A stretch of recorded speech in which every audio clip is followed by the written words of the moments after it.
individual mistakes kidogo.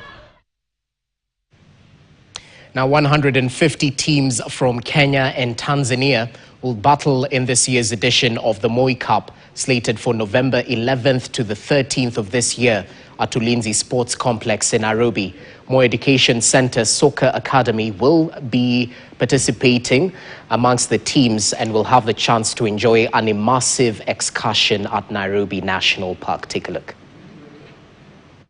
So in the first edition, we didn't really know which teams are coming, and we prepared just in all areas in order to figure out what we can strengthen to win. But in the second edition, we know what we've come to win, and we've come to battle for our place. I've been training a lot, and we always believe that even though we don't win. Last time we had a problem with scoring, but I think this time we have prepared well, and I'm welcoming people to come and see so many players scoring and playing beautiful football. Our theme is connect, play, and conserve. So that is why we are here today in preparation towards Moi Cup. So we are very, very grateful to the support that we're getting from Kenya Wildlife Services.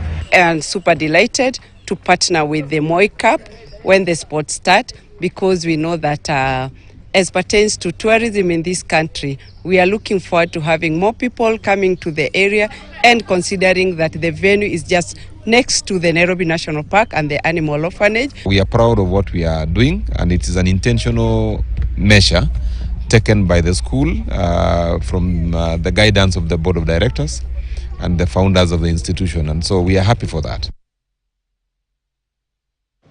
And that's the latest in the world of sports. We'll keep you updated on the scores of that Harambee Stars match that is being played at 10 p.m.